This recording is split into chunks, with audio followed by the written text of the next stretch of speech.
ಮಹಾಜನತೆಯಲ್ಲಿ ಅತ್ಯಂತ ವಿನಮ್ರನಾಗಿ ಉಡುಪಿ ನಗರಸಭೆಯಲ್ಲಿ 44 ದಶಕಗಳಿಂದ ಭಾರತೀಯ ಜನತಾ ಪಕ್ಷ ಅಧಿಕಾರವನ್ನು ಮಾಡ್ತಾ ಬಂತು.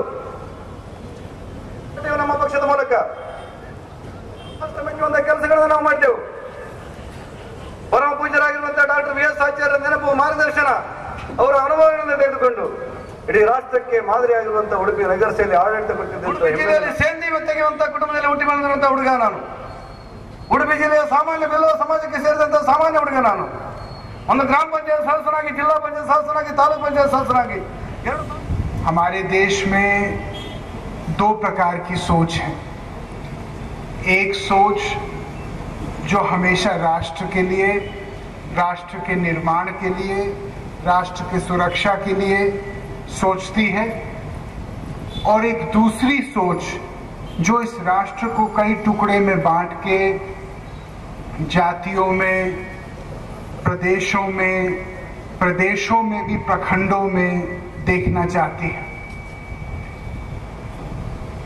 आपने देखा होगा कि पिछले 20 साल में ये क्षेत्रीय दल बहुत उभर के आए हैं. ये क्षेत्रीय दल ने क्या राजनीति और देश को क्या मजबूत किया है. आज जितने भी केंद्रीय सरकारें बन रही हैं ये कमजोर बन रही है, क्योंकि किसी के पास ये कहने को नहीं है कि हम आत्मनिर्भर हैं. वो सब के दूसरों के ऊपर निर्भर है. मैं सोचता हूं कि ये चुनाव कर्नाटका का बहुत ज्यादा महत्वपूर्ण है, क्योंकि इस बार आप लोगों को एक बहुत बड़ा सपना देखना है. और वो सपना केवल ये सड़कों और नालियों और बिजली का सपना नहीं है. ये सपना ये है कि आप अपने देश के लिए किस प्रकार का भविष्य चाहते हैं. या तो आप वोट दो केवल एक विधायक बनाने के लिए, या तो आप वोट दो ये समझ के कि आप केवल एक वोट नहीं दे रहे हैं, आप एक संदेश दे रहे हैं. अगर आप एक संदेश देते हैं पूरे देश में, आप जानते हैं भाइयों कि इस समय देश की स्थिति ठीक नहीं है. पिछले 10 साल से, पिछले कई वर्षों से, चाहे देश की आंतरिक सुरक्षा हो, या देश की अर्थव्यवस्था हो, या देश में नौजवानों की स्थिति हो, या देश में महिलाओं की स्थिति हो, इस समय चीजें ठीक नहीं है. मेरे जैसा नौजवान एक बहुत भव्य हिंदुस्तान देखना चाहता है, जिसमें सबके लिए जगह, जिसमें सब प्रदेशों को बराबर का अधिकार मिले, जिसमें सब जातियों के लोगों को प्यार और इज्जत मिले. लेकिन उसके लिए हमको एक मजबूत सरकार चाहिए होगी, जिसके हर समय लोग टांग नहीं खींच रहे हैं. डॉक्टर मनमोहन सिंह जी प्रधानमंत्री हैं. लोग कहते हैं शरीफ आदमी है. हो सकता है ये सही है, हो सकता है वो बहुत शरीफ आदमी है, लेकिन इस समय हम लोगों को एक शरीफ आदमी नहीं, एक सशक्त आदमी चाहिए देश में. हम लोग, जब मैं आ रहा था इन 2 दिनों के लिए, तो मैं कर्नाटका के इतिहास के बारे में पढ़ रहा था कि कौन कौन से महानायक थे जिन्होंने इस प्रदेश को आगे बढ़ाया.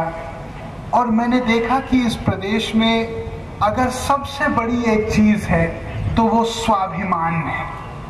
और मुझे लगा कि ये बहुत ही जरूरी चीज है हिंदुस्तान के लिए. मैं एक ऐसा हिंदुस्तान चाहता हूं जहां एक आम इंसान अपनी गर्दन कटाने के लिए तैयार है, लेकिन अपनी गर्दन झुकाने के लिए किसी के सामने तैयार नहीं. आज मुझे ये मौका मिला है क्योंकि मैं एक राजनीतिक परिवार में जन्मा हूं, लेकिन मैं चाहता हूं कि 20-25 साल आगे एक आम इंसान के बेटे को भी ये मौका मिले, अपने काबिलियत के ऊपर, अपनी योग्यता के ऊपर, अपने साहस के ऊपर. आज मैं पूरे दिन आपके बगल के सांसद श्री नलिन कुमार जी के साथ था.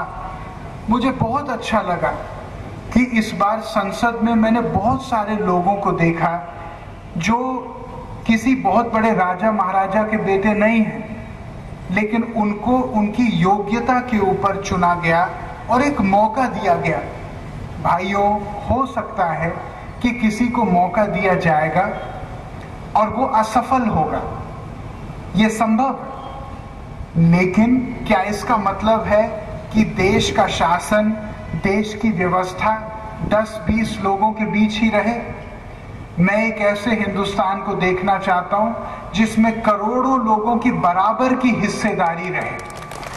जब तक ये सपनों का देश हमारा नहीं बनेगा तो असली लोकतंत्र हमारा कायम नहीं होगा।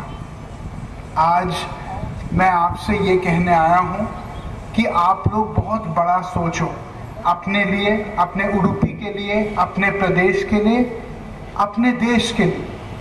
आप जानते हैं कि इस चुनाव से एक बहुत बड़ा संदेश जाएगा, इसलिए आप लोगों को एक होना है, आप लोगों को बंटना नहीं है और आप लोगों को 5 तारीख को अपने देश के लिए, अपने बच्चों के भविष्य के लिए वोट देना है, सकारात्मक वोट देना है, ना कि किसी को हराने के लिए, लेकिन लोगों को जिताने के लिए।